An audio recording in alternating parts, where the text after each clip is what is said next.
राजधानी दिल्ली के Kanjhawala hit and run case में अब नए खुलासे हो रहे हैं। पुलिस को जांच में पता चला है कि स्कूटी पर अंजलि के साथ उसकी सहेली भी मौजूद थी और कार से टक्कर के बाद अंजलि का पैर कार में फंस गया था और कार से उसे करीब 12 किलोमीटर तक घसीटा गया। पहले 4 किलोमीटर के घसीटने की बात सामने आ रही थी। स्कूटी पर अंजलि के साथ जो दूसरी लड़की थी वह हादसे के बाद मौके से भाग गई थी और उसे भी मामूली चोटें आई थी। पुलिस आज उसका बयान दर्ज करेगी। पुलिस ने यह खुलासा रोहिणी इलाके के एक होटल के सामने के सीसीटीवी फुटेज के आधार पर किया है। इसमें मृतका अंजलि अपनी सहेली के साथ स्कूटी पर खड़े होकर बातचीत करती हुई नजर आ रही है। इसके बाद दोनों स्कूटी पर बैठकर निकल जाती है और इसी बीच उस होटल के कर्मचारी ने बताया कि पीड़िता के साथ उसकी सहेली आई थी। दोनों ने डॉक्यूमेंट देकर एक रूम बुक किया था और कुछ लड़के भी आए थे। उन्होंने अलग से एक रूम बुक किया। इसके बाद लड़के लड़कियों के रूम में गए और वहां से करीब 5 मिनट तक रहे। होटल कर्मचारियों ने आगे बताया कि रूम से लड़ने की आवाजें आ रही थी और एक दूसरे को गाली वह दे रहे थे। हमारे मैनेजर ने सभी को झगड़ा न करने के लिए कहा। इसके बाद दोनों लड़कियां लड़ते हुए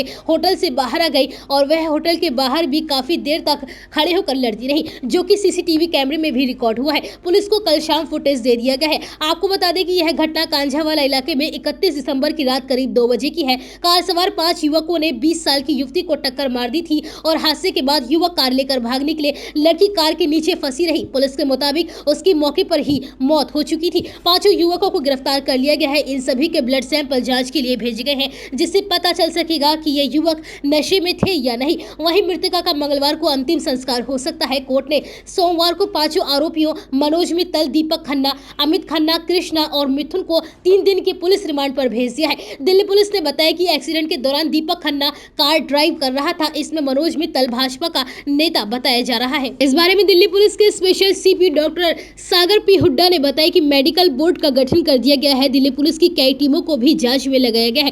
कोर्ट ने आरोपियों को 3 दिन की पुलिस रिमांड की मंजूरी दे दी है। आगे अब पुलिस क्राइम सीन रिक्रिएट करेगी। फॉरेंसिक टीम ने घटनास्थल से सबूत जुटाए हैं। एविडेंस के आधार पर टाइमलाइन बनाई जाएगी। इसके लिए आरोपियों को क्राइम स्पॉट पर ले जाया जाएगा। पोस्टमार्टम रिपोर्ट के आधार पर आरोपियों के खिलाफ और धाराएं जोड़ी जा सकती है। शाम को युवती की dead body Maulana Azad medical college लाया गया। यहाँ करीब 1.5 घंटे उसका पोस्टमार्टम हुआ। इस मामले में दिल्ली पुलिस की थ्योरी भी सवालों के घेरे में आ गई है। पुलिस का कहना है कि यह जानलेवा एक्सीडेंट है, लेकिन परिवार वाले इसे मर्डर कह रहे हैं। पीड़िता की मां का कहना है कि वह बहुत सारे कपड़े पहने हुई थी, लेकिन जब उसकी डेड बॉडी मिली तो वह पूरी तरह से नेग्ड थी। वहीं एक भी कपड़ा उसके शरीर पर नहीं था। ये कैसा एक्सीडेंट है? इधर दिल्ली पुलिस की पीआरओ सुमन अलवा ने बताया कि कुछ चैनल्स इस केस में रेप और मर्डर की धाराओं को एफआईआर में शामिल होने की खबर चला रहे हैं। ये बात गलत है। पीड़ित परिवार की भी मांग है इन धाराओं को भी जांच में शामिल किया जाए। अभी मेडिकल बोर्ड बॉडी की ऑटोप्सी करेगा। रिपोर्ट आने के बाद ही इन मांगों पर कार्यवाही की जाएगी। काफी टाइम तक इनका झगड़ा होता रहा, शांत होता रहा, फिर लड़ते रहे, शांत होता रहा, ऐसे चल रहा था उनको। हमने बोला भी था कि लड़ाई मत करो, अब आसपास के गेस्ट डिस्टर्ब हो रहे हैं। फिर वो